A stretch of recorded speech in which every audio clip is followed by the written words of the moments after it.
नमस्कार, यो हो TV today network. TV today समाचारमा स्वागत छ। म शान्ति गिरी। सुरु गरौं अहिलेसम्मका मुख्य समाचारबाट।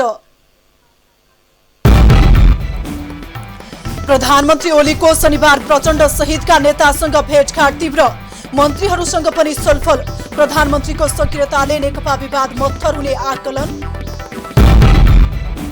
वर्षौंदेखि 14 लाख बढी सुकुम्बासी भूमिहीन, सार्वजनिक क्षेत्र र खोला किनारामा दैनिकी कटाउन बाध्य। सुकुम्बासीको झुपडीमा रोग र भोकको क्रन्दन उस्तै। महामारीका कारण जनकपुर धाम सुनसान, विवाह पञ्चमीको उत्सव उल्लासमय भएन। स्थानीय प्रशासन र प्रदेश सरकारको बेवास्ताले उल्लासमय नभएको स्थानीयको भनाई। वीरगञ्ज स्थित नारायणी रङ्गशाला क्रमशः खण्डहर बन्दै, रङ्गशालाको भौतिक पूर्वाधार मर्मत र सम्पारमा दुवै तहका सरकार बेखबर। रङ्गशाला मर्मत नहुँदा खेलकुद कार्यक्रम प्रभावित। र झापा सब डिभिजन वन कार्यालय परिसरमा दर्जनौं गाडी वर्षौंदेखि अलपत्र। सरकारी प्रक्रियामुखी झन्झटले गाडीमा खिया लाग्दै, ढिलासुस्तीले लाखौं राजस्व समेत नोक्सानी। अब समाचार विस्तारमा। सत्तारूढ नेकपा भित्रको विवाद उत्कर्षमा पुगेका बेला प्रधानमन्त्री केपी शर्मा ओली सक्रिय बन्नु भएको छ। प्रचण्ड नेपाल समूहसँग आम्ने सामने बन्नु भएका प्रधानमन्त्री शनिबार फरक शैलीमा प्रस्तुत हुनु भएको छ। पार्टी विवादले थिलथिलो बनेकै बेला अर्का कार्यकारी अध्यक्ष प्रचण्डलाई भेट्न खुमलटार पुग्नु भएको हो। संघीय निर्वाचनमा निर्वाचित भएको 3 वर्षपछि प्रधानमन्त्री खुमलटार पुग्नु भएको छ। पार्टीभित्र क्रमशः अल्पमतमा पर्दै गएपछि अध्यादेश थाती राखेर प्रचण्ड नेपाल समूहलाई सहमत गराउन सक्रिय भएको विश्लेषण गरिएको छ। प्रधानमन्त्रीको सक्रियताले नेकपा विवाद किनारा लाग्ने भएको देखिएको छ। सचिवालयदेखि स्थायी कमिटीमा समेत अल्पमतमा पर्दै गएपछि प्रधानमन्त्रीको शनिबारको दौडधुप निकै बाक्लिएको हो। तर पार्टीभित्र चर्किएको पत्र युद्धको पूर्ण विराम लागेको छैन। अब पालो स्पेशल रिपोर्टको।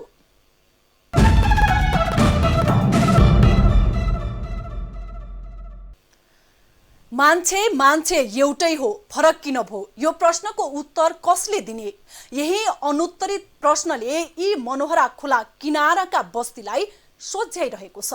धरतीपुत्र हुन् तर धरतीमाथि कुनै अधिकार छैन। यो झुपडी यिनीहरूको हो तर झुपडी भएको धरती यिनीहरूको अपनत्व छैन।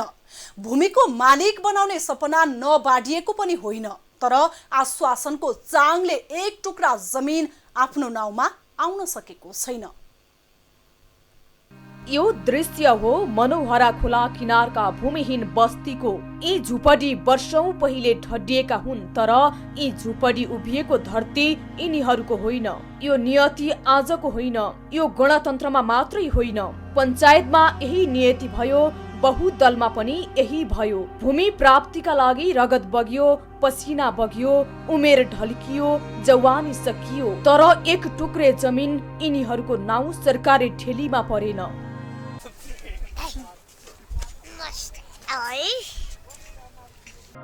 वर्षौंदेखिको याचना गर्दै आए पनि एक टुक्रा जमिन त पाइएकै छैन।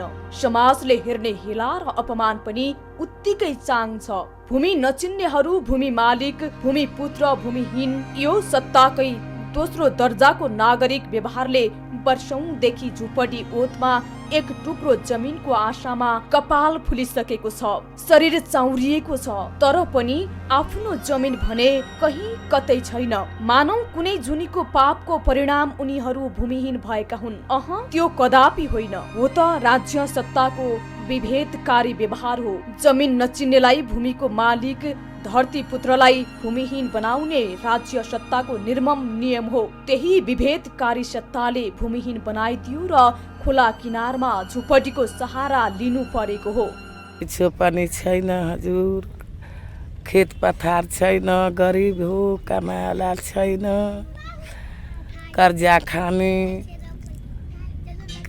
सबै छैन, खाने कुरा खेत पथार छैन, गरिब हो, ओर्ना छैन, बड़ा दुख छ।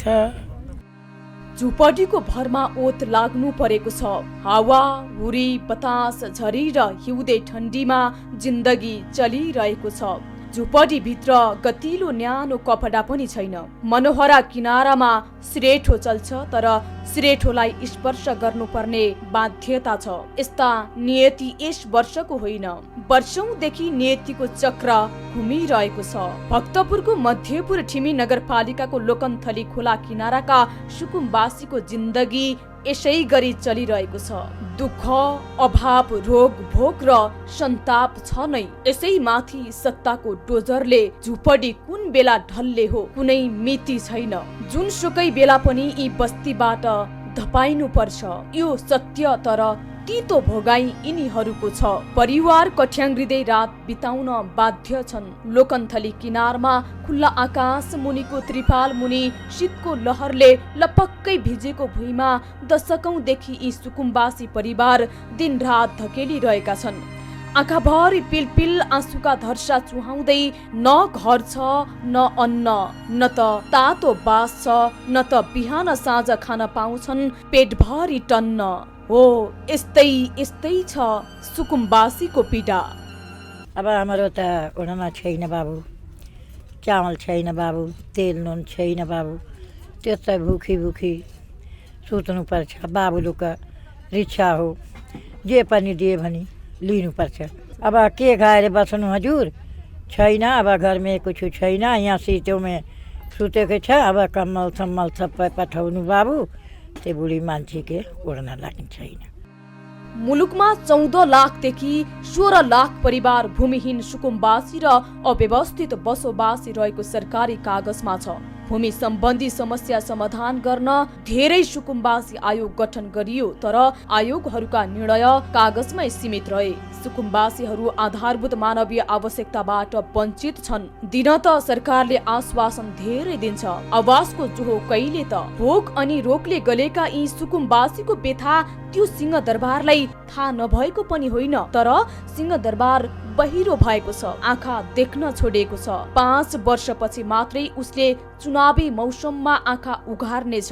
यो बस्तीमा सबै आउँछ, दुःख आउँछ, अभाव आउँछ, हुरी बतास आउँछ, झरी आउँछ, खडेरी आउँछ, आँसु आउँछ, पीडा सबै आउँछ।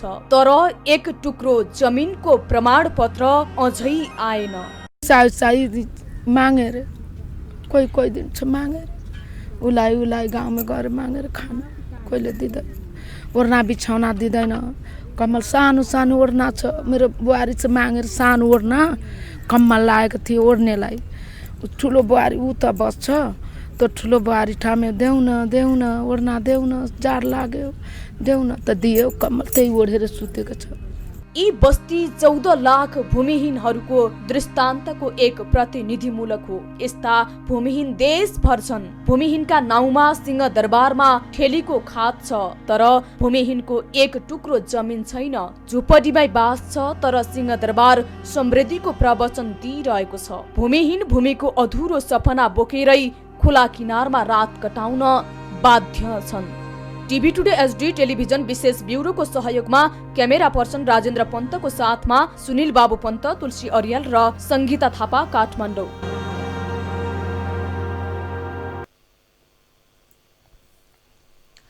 शहरी विकास मन्त्रालयका सचिव डाक्टर रमेश प्रसाद सिंहले शहरको सुन्दरता जोगाएर आधुनिक शहर निर्माण गर्नुपर्ने बताउनु भएको छ। टिभी टुडे एचडी टेलिभिजनसँग कुरा गर्दै सचिव सिंहले पछिल्लो समय तीव्र गतिमा शहर निर्माण हुने क्रम बढेको बताउनुभयो। बढ्दै गएको शहरीकरणले शहरको हरियाली सुन्दरतामा कुरूप हुने खतरा रहेकाले शहरी विकास मन्त्रालय योजनाबद्ध शहर निर्माणमा अघि बढेको उल्लेख गर्नुभयो। कम्पोनेन्ट मध्ये शहरी कम्पोनेन्टलाई छुट्टै एउटा विकास गर्नुपर्छ। अहिलेको जुन अब विश्वको परिप्रेक्ष्यमा तपाईँले हेर्दाखेरि नि अब अहिले शहरीकरणको अवस्था बहुत तीव्र गतिले लिइरहेको छ र शहरमा न्यूनतम पूर्वाधारको विकास गर्नु पर्यो हैन। जहाँ पाए त्यहाँनिर फोहोर मैलाको डङ्गो राख्नु भएन हैन। भइरहेको जुन पूर्वाधारहरू त्यसको चाहिँ निरन्तर अनुगमन गर्नु पर्यो र त्यसलाई मर्मत सम्भार गर्दै र नयाँ शहरी विकास मन्त्रालय आधुनिक शहरको विकाससँगै राजमार्ग क्षेत्रमा करिडोर निर्माणको योजनामा रहेको उहाँले बताउनुभयो।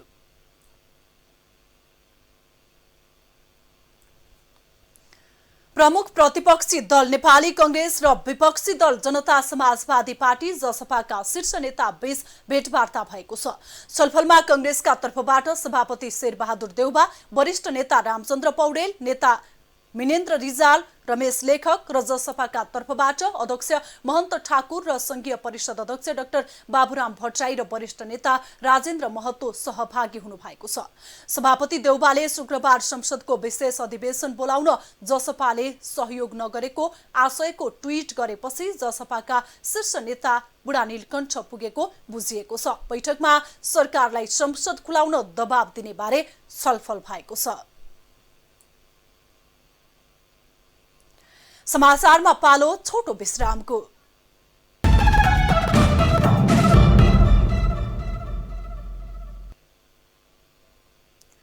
अब बाँकी समाचार।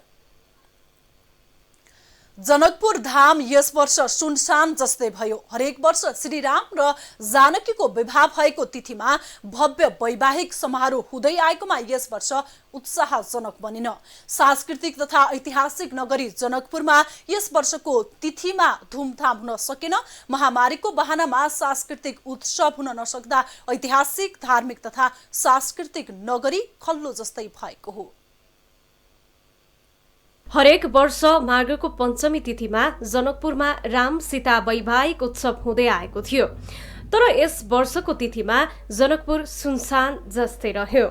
विवाह पञ्चमीको पहिलो दिन नगरमा भव्य उत्सव हुने गर्दथ्यो। नगर भगवान रामका भक्तहरूको भिड लाग्ने गर्दथ्यो।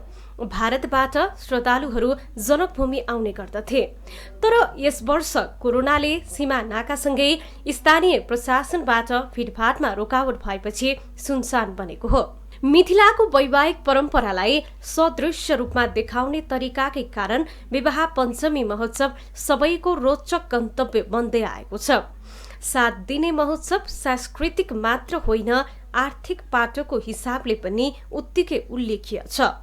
महोत्सवलाई भव्य र सभ्य बनाउने प्रयास नगरिएको पनि होइन, तर महामारीकै कारण आउजाउ ठप्प भएपछि यस वर्षको विवाह पञ्चमी उल्लासमय बन्न नसकेको हो।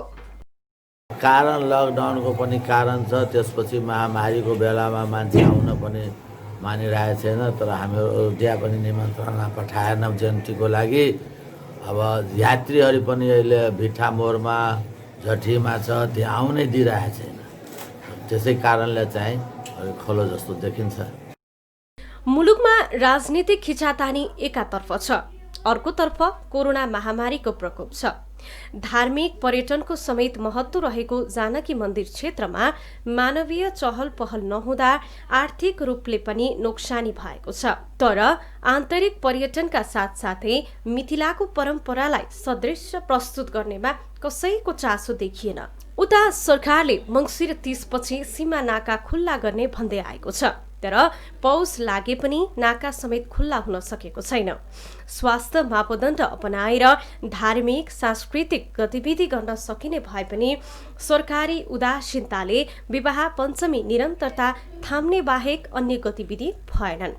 उता स्थानीय प्रशासनले आयोजकको आग्रहमा यस वर्षको विवाह पञ्चमीलाई निरन्तरता दिन मात्रै सघाएको बताएको छ।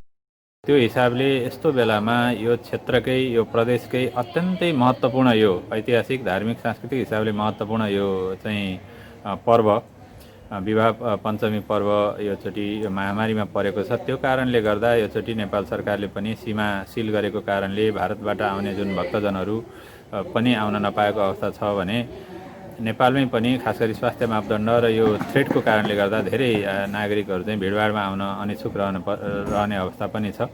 सांस्कृतिक तथा धार्मिक मिथिला सबैको रोजाइको भूमि हो। नेपाल भारत बीचको सांस्कृतिक कूटनीतिक सम्बन्ध समेत जोडिएको यस क्षेत्रमा यस वर्ष विवाह पञ्चमी भएको सुनसानले धार्मिक तथा सांस्कृतिक क्षेत्र प्रभावित भएको छ।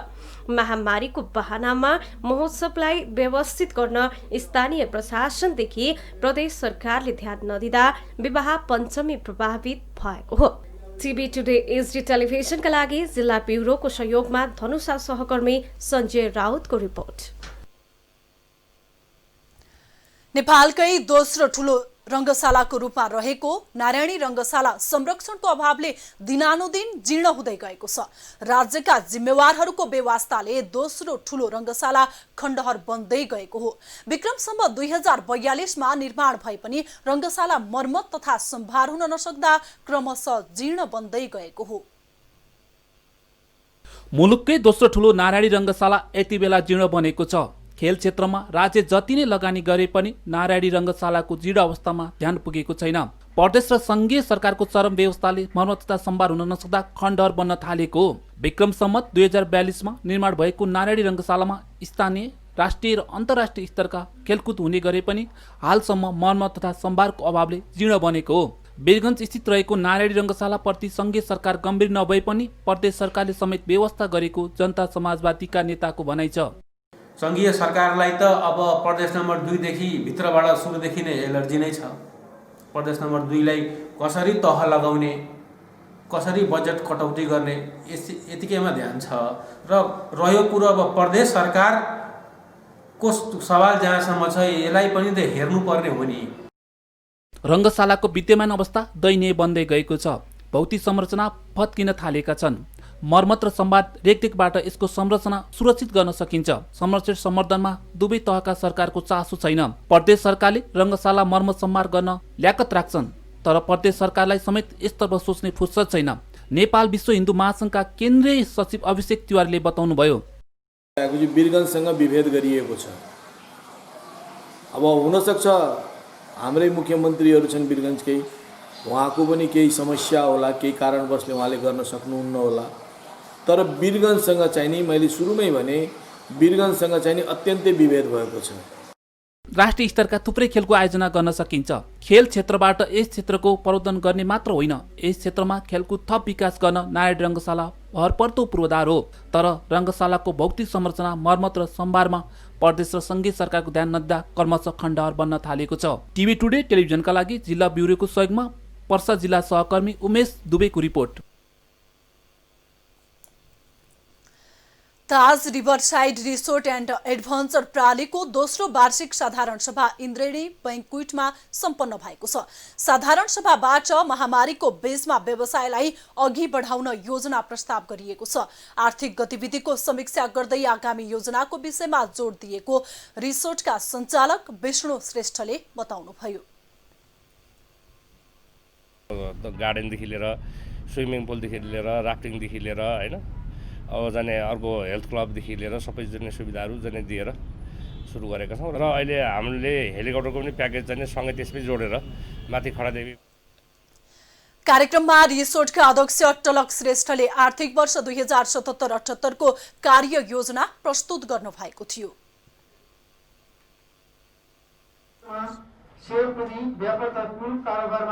कोभिड-19 ले विश्वलाई नै आर्थिक मन्दी र क्षति पुर्याएको हुँदा हाम्रो रिसोर्टमा पनि त्यसको प्रत्यक्ष रिसोर्टले कसरी आन्तरिक तथा बाह्य पर्यटकलाई आकर्षित गर्ने भन्नेमा जोड दिएको छ।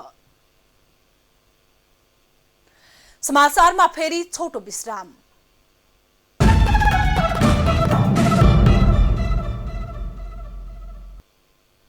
अब आर्थिक समाचार।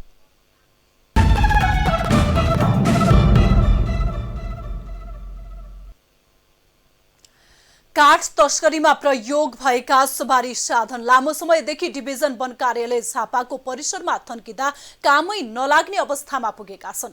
जिल्लाका विभिन्न ठाउँमा नियन्त्रणमा लिएर डिभिजन वन कार्यालय र सब डिभिजन वन कार्यालय सुरुङ्गामा राखिएका गाडी लिलाम बिक्री प्रक्रियामा नजाँदा कामै नलाग्ने अवस्थामा पुगेका हुन्। झापामा अवैध ढंगले वन पैदावार निकासीमा प्रयोग भएका ट्रक, पिकअप, ट्र्याक्टर लगायतका गाडी लामो समयदेखि लिलाम भएका छैनन्। समयमै लिलाम बिक्री नहुँदा सवारी साधन झाडीमै मक्किन थालेका छन्। डिभिजन वन कार्यालय झापामा 12 र सब डिभिजन वन कार्यालय सुरुङ्गामा 25 गरी जम्मा 37 वटा गाडी नियन्त्रणमा लिइएको छ। सबै गाडीको सही व्यवस्थापन नहुँदा लाखौं राजस्व समेत गुम्दै गएको छ। लामो समयदेखि यी गाडी झाडीमै थन्किँदै आएका छन्। हाम्रो कार्यालय कम्पाउन्डमा रहेको भनेको हालको डिभिजन 1 कार्यालयमा 12वटा लगभग र साबिक सेक्टर 1 कार्यालय सुरुङ्गा, हाल सुरुङ्गा सब डिभिजन कार्यालयमा 25वटा गरी जम्मा 37-38वटा गाडीहरू चाहिँ यसरी बरामद भएर घाटगतिमा मौजाद छ। झन्झटिलो प्रक्रियाका कारण हालसम्म यी सवारी लिलाम प्रक्रियामा जान सकेको छैन। प्रदेशको वन मन्त्रालयलाई लिलाम प्रक्रियाका लागि जानकारी गरिएको पनि छ। प्रदेशले मूल्याङ्कन समिति पनि बनाएको छ। गाडी 5-7 वर्ष अघि झाडीमै थन्किएका छन्। डिभिजन 1 कार्यालय र सब डिभिजन 1 कार्यालय सुरुङ्गामा राखिएका गाडी राखिएकै ठाउँमा खिया लागेका छन्। कतिपयको पाटपुर्जा छरिएर हराएका छन्। गाडीमा झार पलाएर राखिएको ठाउँ जंगल चाहिँ बनेको छ। यहाँ नियन्त्रणमा लिएका सवारी साधन पनि 2 नम्बरी रहेका छन्। 1 नम्बर प्रदेशको उद्योग पर्यटन वन तथा वातावरण मन्त्रालयले एउटा त्यसको मूल्याङ्कन समिति हालै गठन गरेको छ। त्यसको मूल्याङ्कन समितिको अब ती पदाधिकारीहरूलाई हामीले पत्राचार गरिसकेका छौँ। यातायात व्यवस्था कार्यालयसँग सहकार्य गर्दा नम्बर प्लेट र सवारीको चेसिस नम्बर नमिलेका कारण पनि लिलामी ढिला भएको हो। यसर्थ लाखौं मूल्यका गाडी लिलाम बिक्री गरी राजस्व सङ्कलन गर्न जिम्मेवार निकायको ध्यान जान जरुरी छ। टिभी टुडे एचडी टेलिभिजनका लागि जिल्ला ब्युरोको सहयोगमा छापाबाट सहकर्मी खगेन्द्र घिमिरेको रिपोर्ट। अब विश्व समाचार।